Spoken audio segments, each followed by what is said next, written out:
কখনো কোনোদিন কারো পারমিশন ছাড়া মোবাইলের গ্যালারি চেক করবেন না।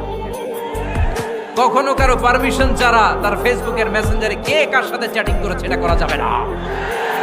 কখনো কারো পারমিশন ছাড়া তার মেইলের ইনবক্স খুলে দেখা যাবে না।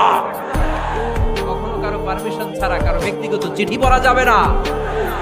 দিস ইজ ইসলাম, এটাই ইসলাম। আমরা ইসলামে শুধু নামাজ আর রোজা আর জিকির আর এই দাড়ির মধ্যে সীমাবদ্ধ করেছি। প্রত্যেকের একটা প্রাইভেসি আছে না নাই?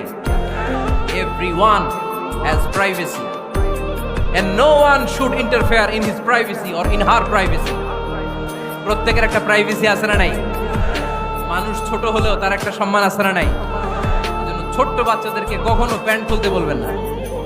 অনেকে বলে আরে ছোট মানুষ খোল খোল, আরে তুই খোল, এই খোল খোল খোল, তো আছে না নাই? ওরও প্রেস্টিজ আছে, ওরও সম্মান আছে।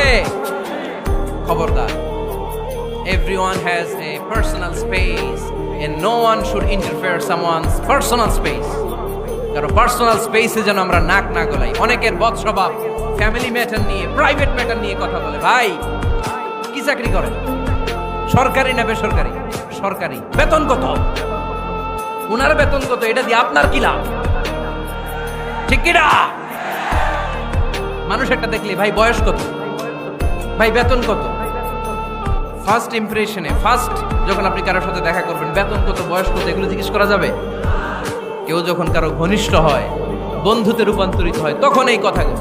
কিন্তু শুরুতেই প্রাইভেট ম্যাটার নিয়ে, পার্সোনাল ম্যাটার নিয়ে খোঁচাখুচি করা যাবে